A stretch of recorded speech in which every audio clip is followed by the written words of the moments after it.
What if the greatest obstacle to your success, happiness, and meaningful achievements isn't external at all, but something lurking within you, sabotaging your efforts at every turn? You can find this eye-opening book, Ego is the Enemy by Ryan Holiday, through the link in the video description below. In a world that constantly encourages us to promote ourselves, build our personal brands, and embrace self-confidence at all costs, Ryan Holiday delivers a powerful counterargument. Our egos might be the single greatest barrier to reaching our potential. Drawing from philosophy, history, and the lives of remarkable individuals who achieved greatness through humility, Ego is the Enemy offers a refreshing perspective on what truly drives success and fulfillment.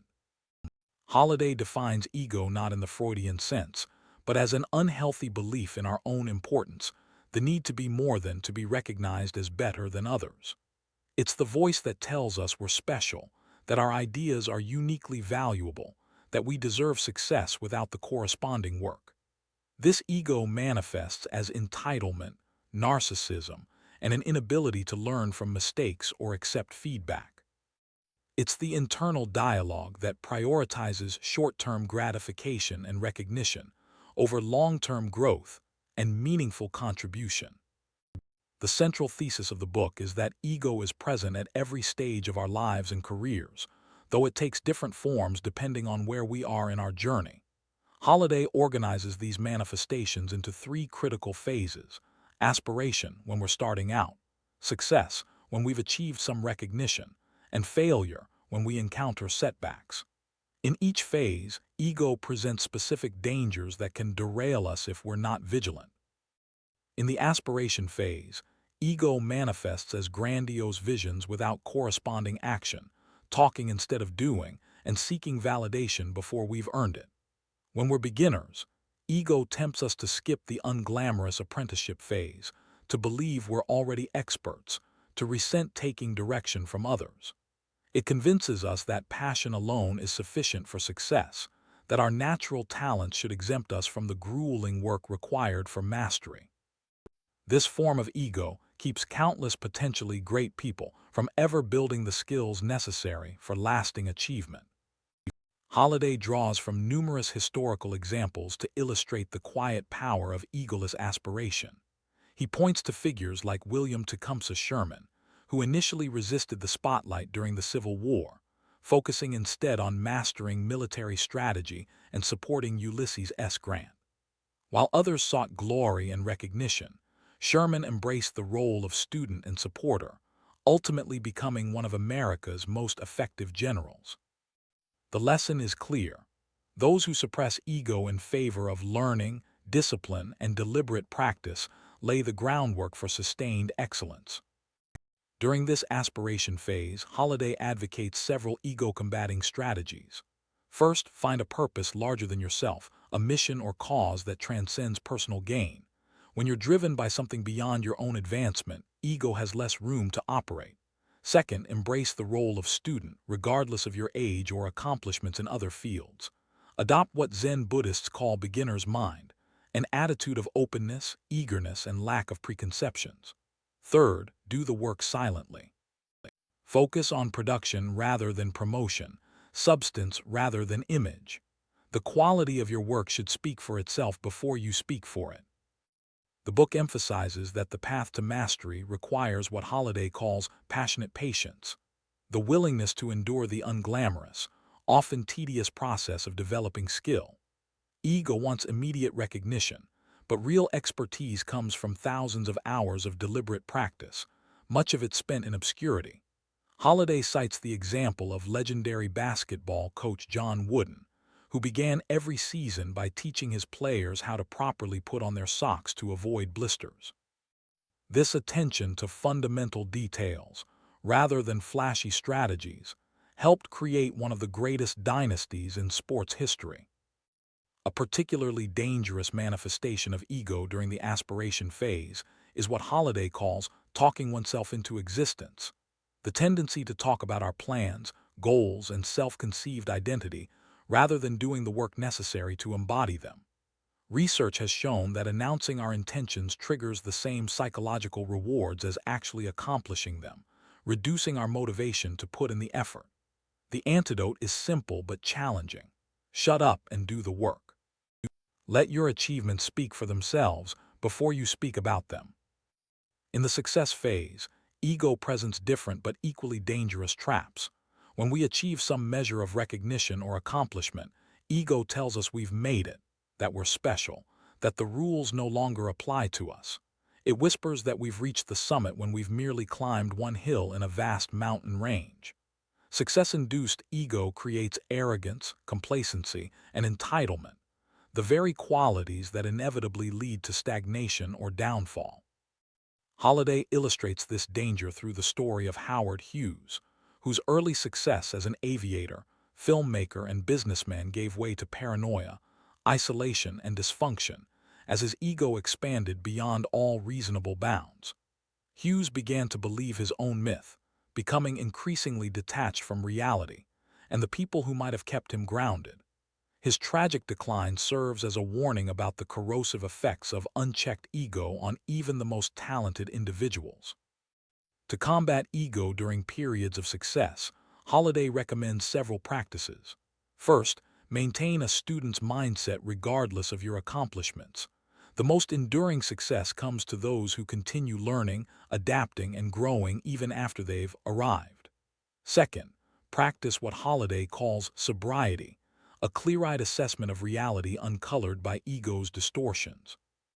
This means acknowledging your limitations, recognizing your dependence on others, and understanding that past success doesn't guarantee future results. Third, remember that success is inherently ephemeral. Markets change, innovations disrupt industries, and public attention is fickle. The individuals who sustain excellence over decades are those who prioritize the work itself over the accompanying recognition.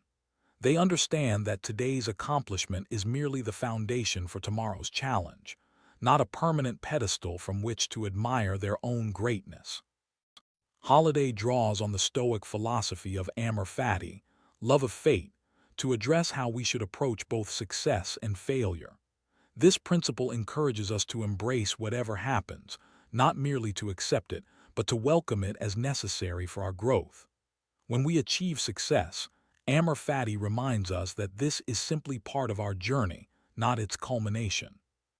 This perspective keeps ego in check by framing both achievements and setbacks as essential components of a larger process, rather than definitive statements about our worth or abilities. The book also addresses what Holliday calls the disease of me, the tendency for successful individuals or teams to fracture due to internal competition and credit-seeking.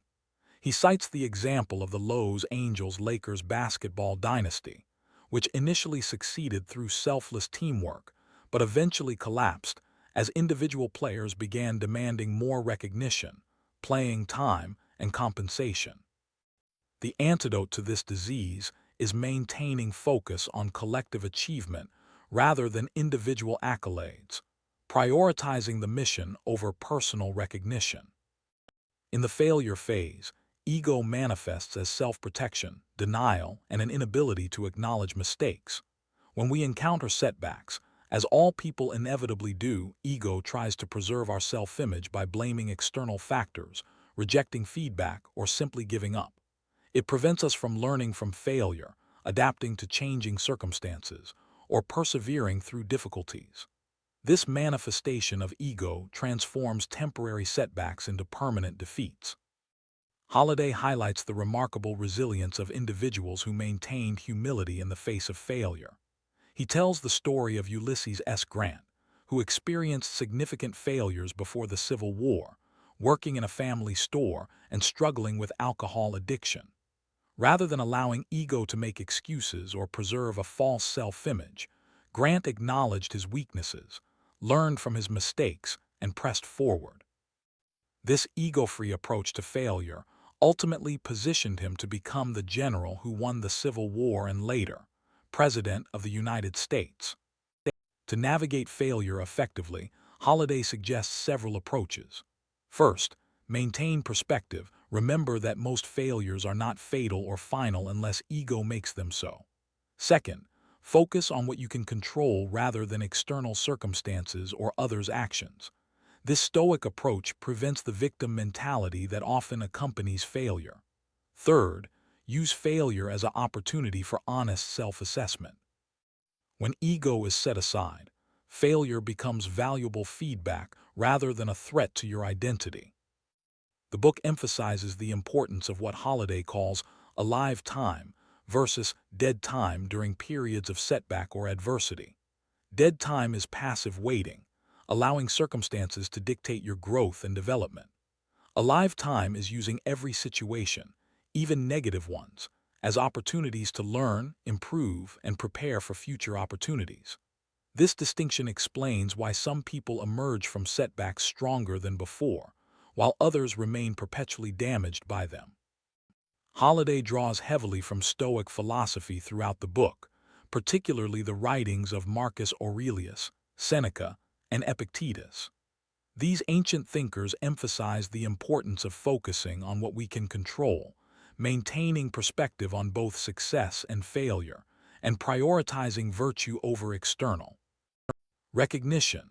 Their teachings offer powerful antidotes to ego's distortions, providing practical wisdom for navigating life's inevitable ups and downs with equanimity and purpose. A particularly powerful concept from Stoicism that Holiday emphasizes is memento mori, the reminder of our mortality. Contemplating the brevity of life helps contextualize both achievements and failures, keeping ego in check. When we recognize that our time is finite, we're less likely to waste it on ego-driven pursuits like seeking validation, nursing grudges, or maintaining false images of ourselves. Instead, we focus on meaningful work, genuine relationships, and lasting contributions. Throughout the book, Holiday contrasts the ego-driven approach to life with what he calls the canvas strategy, the willingness to help others succeed, to deliberately seek opportunities to be useful, and to focus on contribution rather than recognition. This strategy, counterintuitive in our self-promotional culture, actually creates more opportunities for advancement than direct self-advocacy. By making ourselves indispensable to others' success, we create allies, develop diverse skills, and position ourselves for long-term growth. The Canvas strategy operates on the principle that helping others achieve their goals ultimately advances our own interests. Rather than demanding recognition or opportunities, we earn them by proving our value through service. This approach runs directly counter to ego's insistence on immediate credit and visible status. Holiday cites numerous historical examples of individuals who rose to prominence not by demanding attention, but by quietly making themselves essential to important projects and people. One of these examples is Benjamin Franklin, who deliberately avoided claiming credit for his many initiatives, preferring to present them as collective efforts even when they were primarily his ideas. This approach earned him trust and support from others, ultimately enabling him to accomplish far more than would have been possible through self-promotion. Franklin understood that ego's need for immediate recognition often comes at the expense of long-term influence and impact. Holiday also addresses the relationship between ego and creativity. Genuine innovation requires openness to feedback, willingness to discard failed approaches, and the ability to synthesize diverse influences, all qualities that ego inhibits. The most consistently creative individuals maintain what Holiday calls an inner scorecard, judging their work by internal standards of excellence rather than external validation.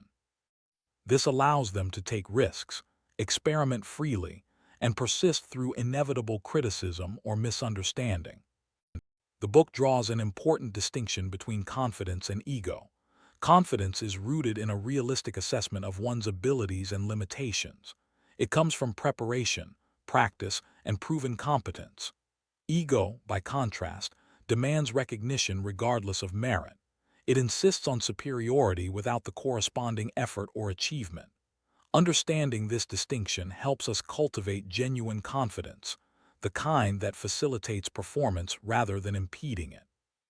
Holiday emphasizes that ego is particularly dangerous in creative fields, where subjective evaluation makes it easy to dismiss criticism as not getting it rather than valuable feedback.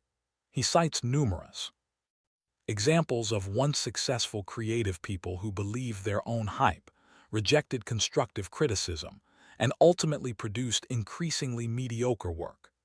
The antidote is maintaining what he calls a student mindset, remaining eager to learn, willing to experiment, and open to the possibility that your current approach might be improved. The book also explores how ego undermines leadership.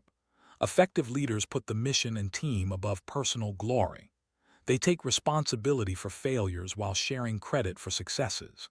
They make decisions based on what advances collective goals rather than what enhances their image or authority.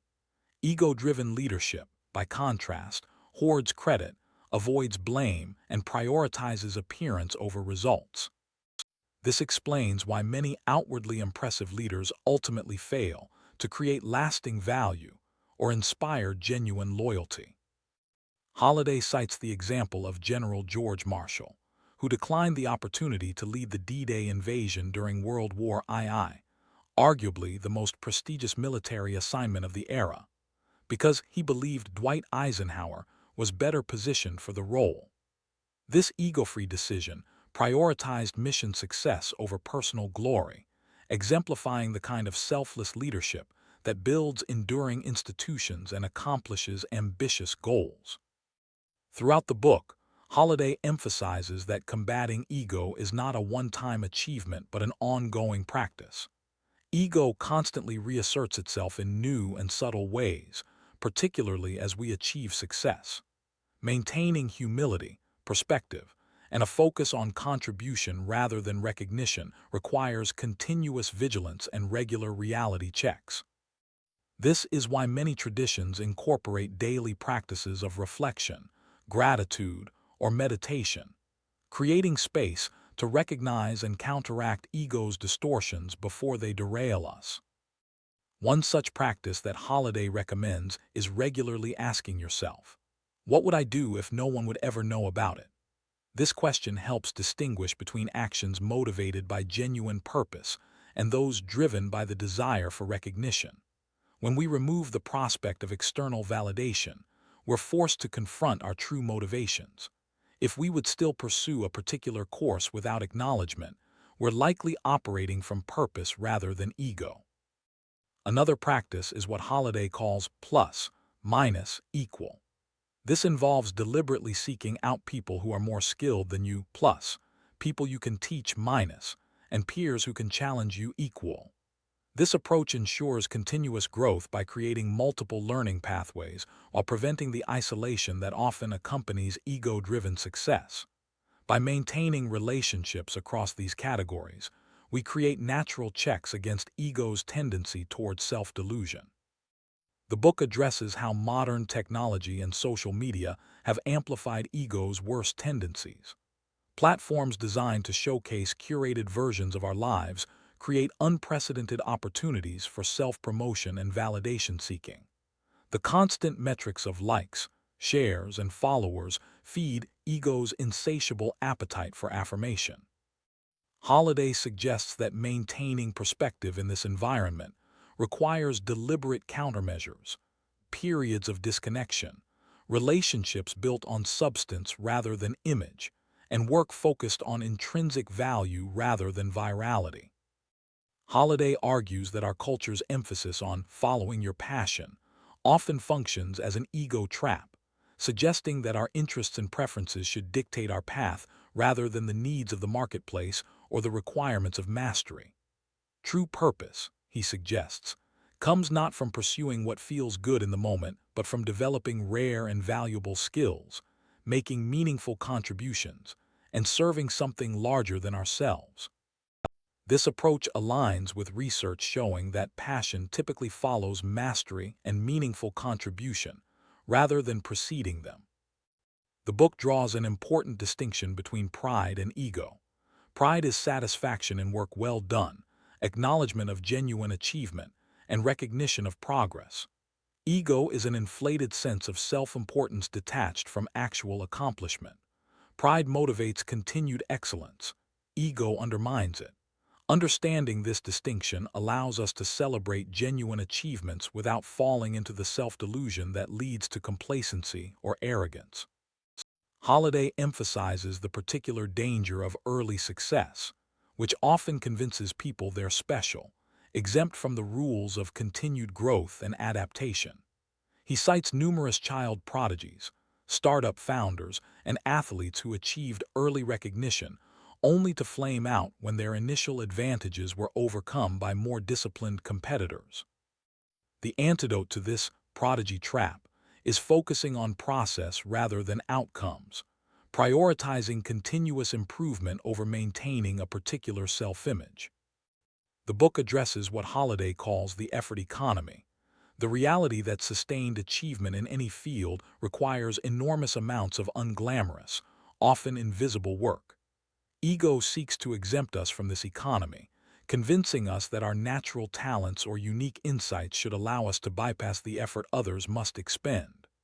This delusion leads to underdeveloped skills, half-completed projects, and ultimately, unrealized potential.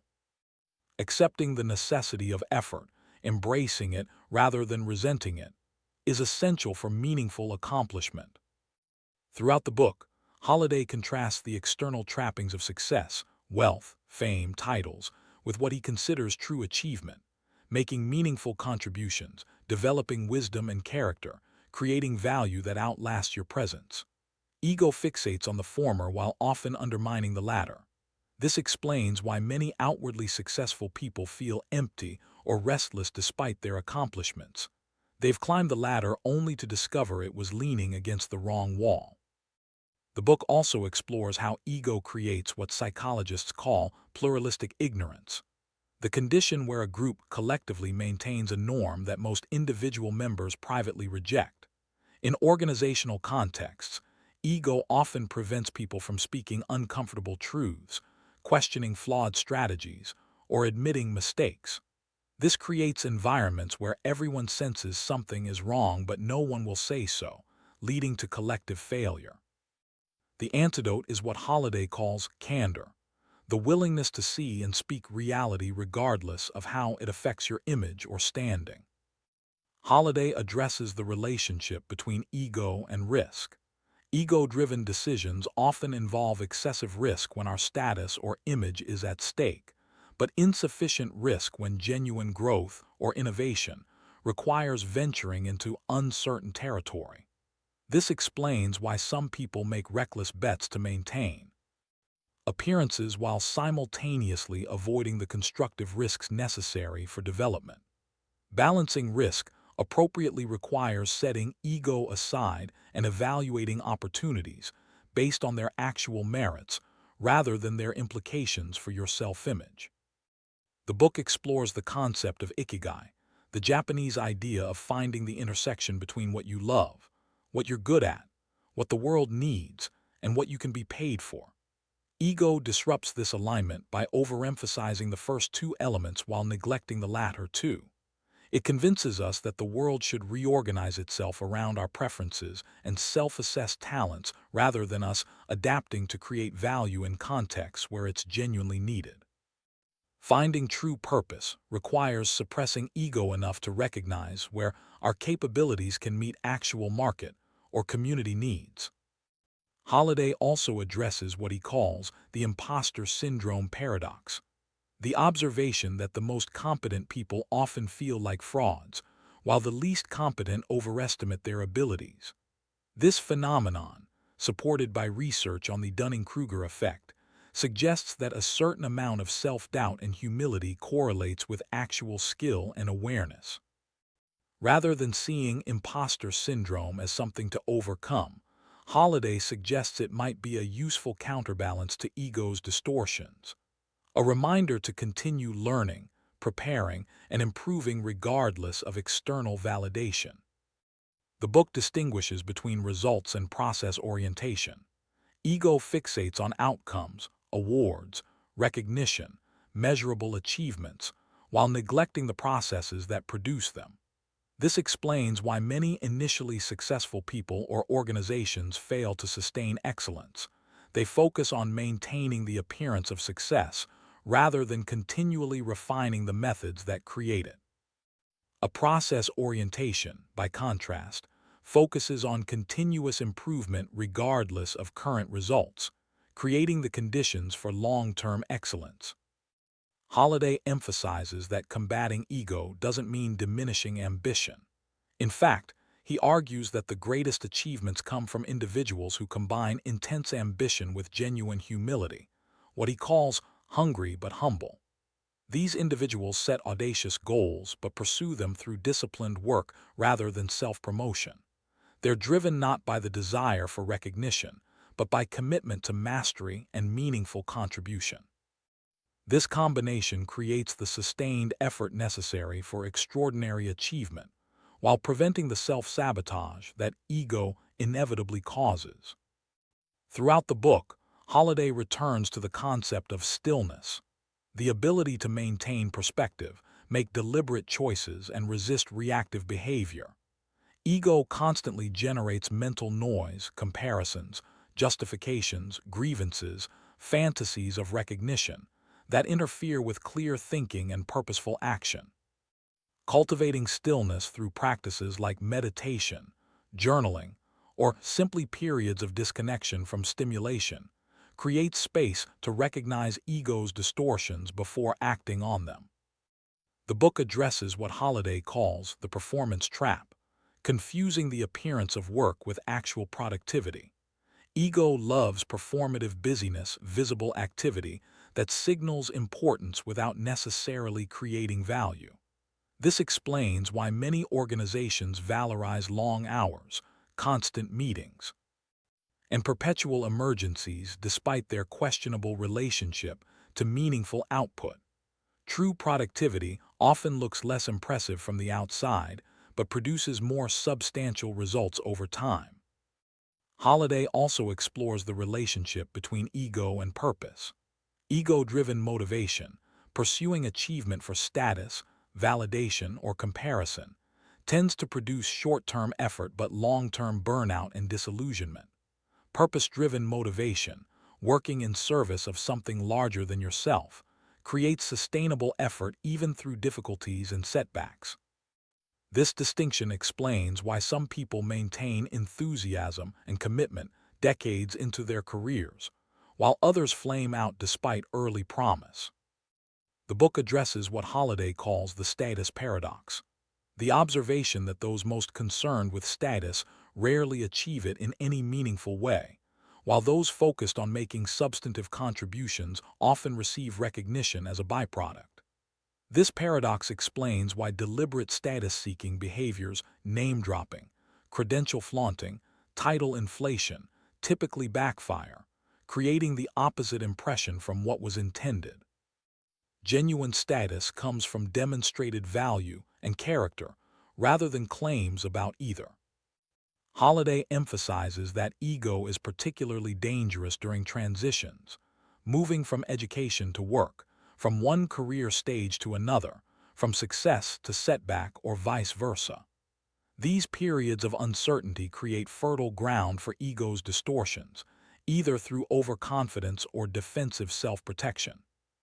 Navigating transitions effectively requires what Holiday calls detachment, the ability to separate your identity from your current circumstances, maintaining consistency of character and purpose across changing conditions. The book explores what Holiday calls the toxic byproducts of success: entitlement, control, paranoia, and resentment. These attitudes emerge when ego interprets achievement as confirmation of superiority rather than the result of effort, circumstances, and often considerable help from others. Left unchecked, these byproducts gradually undermine the very qualities that created success in the first place: openness to feedback, willingness to adapt, and productive collaboration with others. Holiday draws an important distinction between experts and practitioners. Experts speak from theory and credential. Practitioners speak from experience and results. Ego often drives people to position themselves as experts before they've done the work required for genuine insight. The alternative approach, what Holiday calls practical wisdom, comes from combining hands-on experience with continuous learning and reflection, creating knowledge that's both intellectually sound and practically effective. The book addresses what Holiday calls the comparison game, measuring yourself against others rather than against your potential or purpose. This ego-driven habit creates either unwarranted satisfaction, when you appear to be outperforming others, or unnecessary discouragement, when others appear to be outperforming you. Either way, it directs attention away from the actual work of improvement and contribution. The alternative is maintaining what Holiday calls an inner scorecard, evaluating yourself against your own standards and potential rather than external benchmarks. Holiday emphasizes the power of what he calls the long game, making decisions based on long-term consequences rather than immediate gratification or recognition. Ego constantly pushes for short-term validation, even at the expense of lasting achievement. Playing the long game requires suppressing this impulse in favor of choices that compound positively over time, building skills, relationships, and reputation through consistent, often unglamorous work. This approach explains why some careers continue ascending decades and while others peak early and decline. The book explores what Holiday calls the ego gap, the space between how we present ourselves and who we actually are. The larger this gap, the more energy must be devoted to maintaining appearances rather than creating value.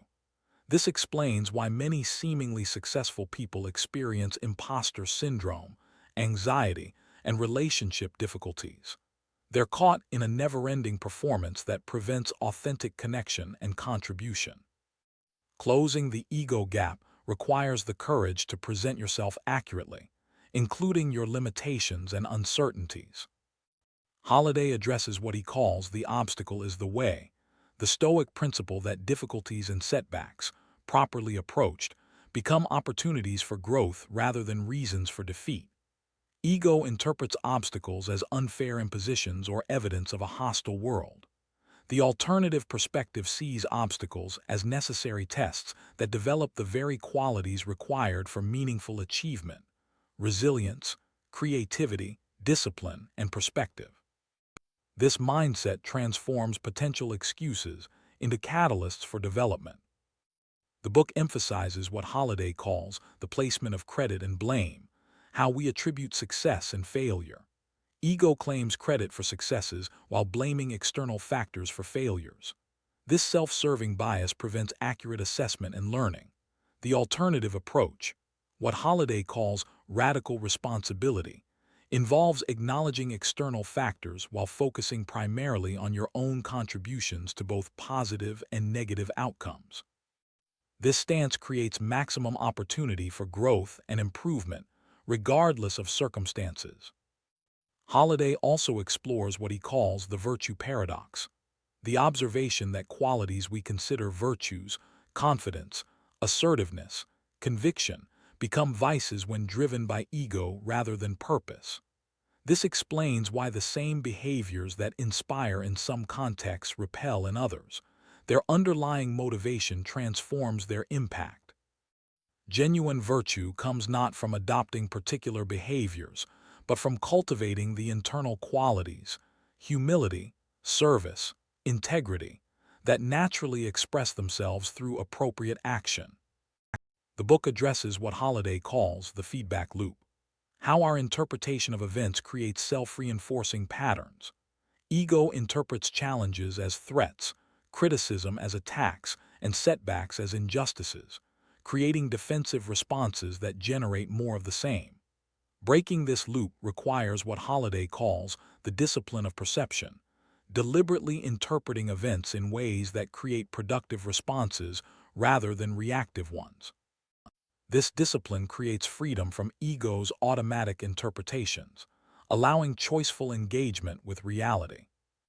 Holiday emphasizes what he calls the great man fallacy, The mistaken belief that extraordinary achievements come from inherently superior individuals rather than process, system, and circumstance. Ego loves this fallacy because it suggests that success comes from who you are rather than what you do. The alternative perspective recognizes that greatness emerges from mundane factors: deliberate practice, productive collaboration, environmental support, and often considerable luck. This understanding prevents both unwarranted discouragement and dangerous overconfidence. The book explores what Holiday calls the purpose filter, evaluating opportunities and choices based on their alignment with your core mission rather than their potential for recognition or status. Ego constantly seeks validation, leading to scattered efforts across anything that might bring acknowledgement. Purpose creates focused energy, allowing you to decline even prestigious opportunities that don't advance your central aims. This filter explains why some people create extraordinary impact in specific domains, while others achieve moderate success across many.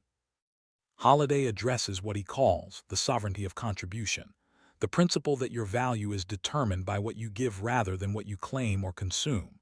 Ego focuses on entitlements, what you deserve based on your self-assessed worth or comparison with others.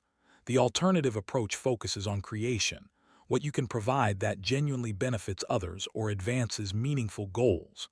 This shift transforms the fundamental question from "what can I get?" to "what can I offer?" A change that profoundly affects both results and fulfillment. The book emphasizes what Holiday calls the paradox of presence, the observation that achievement often comes not from striving toward future recognition, but from full engagement with present work. Ego constantly projects into the future, imagining scenarios of success, validation, or vindication. This mental time travel prevents the focused attention that produces excellence in the moment. True presence, what some traditions call flow, creates both superior work and deeper satisfaction by dissolving the ego's constant self-referencing. Holiday also explores what he calls the shadow mission, unconscious drives for validation, superiority, or security that operate beneath our stated goals. Ego creates elaborate justifications for these shadow missions, presenting status-seeking as service or control as care. Recognizing these hidden motivations requires what Holiday calls radical honesty, the willingness to acknowledge unflattering truths about your own motivations. This honesty creates the possibility of aligning stated mission with actual motivation, eliminating the internal contradictions that otherwise undermine effectiveness. The book addresses what Holiday calls the narrative fallacy, our tendency to create coherent stories that explain events, often distorting reality in the process. Ego loves narratives that position you as the hero, the victim, or the exceptional case, interpreting events to support these preferred identities. The alternative approach embraces what Holiday calls factual humility, acknowledging the messy, often random nature of events without imposing self-serving interpretations. This stance allows more accurate assessment and more effective response to actual circumstances rather than their narrative representation. Holiday emphasizes what he calls the apprenticeship necessity, the requirement to learn from others before developing your own approach. Ego resists this apprenticeship, believing its insights are already sufficient or even superior to established wisdom. This resistance prevents the acquisition of fundamental skills and perspectives that create the foundation for genuine innovation. True originality paradoxically emerges from thorough understanding of tradition and convention, rather than ignorance of them. The book explores what Holiday calls the reality principle, the discipline of seeing things as they are rather than as you wish them to be. Ego constantly distorts perception to protect self-image, avoid discomfort, or justify desired actions. This distortion creates decisions based on fantasy rather than fact, inevitably producing poor results. Embracing reality, however uncomfortable, creates the foundation for effective action. As the physicist Richard Feynman observed, The first principle is that you must not fool yourself, and you are the easiest person to fool. Holiday addresses what he calls the ambition paradox, the observation that the most ambitious aims are often best approached indirectly. Ego loves grandiose declarations and dramatic gestures, believing the path to greatness lies in claiming it directly. But history suggests that transformative achievements typically come from consistent focus on immediate work rather than distant accolades. As the saying goes, don't aim to be great, aim to be good with consistency, and greatness may find you. This indirect approach prevents the self-consciousness that often undermines performance. The book emphasizes what Holiday calls the craft mindset, approaching work as an ongoing practice of skill development rather than a means to external validation. Ego seeks shortcuts to recognition, viewing the actual work as merely instrumental to desired status. The craft mindset, by contrast, finds satisfaction in the work itself, in solving problems, developing capabilities, and creating quality regardless of acknowledgement. This approach not only produces superior results, but provides sustainable motivation independent of external response. Holiday explores what he calls the responsibility threshold, the level of accountability you're willing to assume for outcomes. Ego minimizes this threshold, eager to claim credit but reluctant to accept blame. The alternative approach maximizes responsibility without regard to fault, asking not who's to blame, but what can I do? This stance creates agency regardless of circumstance, transforming even genuinely unfair situations into opportunities for constructive action rather than justified complaint. The book addresses what Holiday calls the humility advantage, the competitive edge that comes from accurate self-assessment and openness to improvement. Ego creates blind spots by inflating strengths and minimizing weaknesses, preventing accurate calibration. Humility, by contrast, allows clear recognition of both capabilities and limitations, creating more effective deployment of the former and strategic management of the latter. This advantage explains why the most consistently successful individuals and organizations often maintain an underdog mentality, regardless of their actual position. Holiday emphasizes what he calls the single question, regularly asking yourself, "What am I missing?" This question counteracts ego's certainty that it already knows, creating space for new information, alternative perspectives, and necessary course corrections. Organizations and individuals who institutionalize this question, actively seeking disconfirming evidence and alternative viewpoints, typically outperform those who operate from unchallenged assumptions, particularly in changing environments. Thank you for watching this summary of Ryan Holiday's Ego is the Enemy. If you found these insights valuable, please take a moment to like this video, subscribe to the channel, and share your thoughts in the comments below. What aspect of ego do you find most challenging in your own life? How might applying these principles change your approach to success and failure? Remember that the full book contains many more examples and practical applications than I could include here. You can find it through the link in the video description. Until next time, remember that the path to greatness isn't about inflating yourself, but about transcending yourself in service to something larger.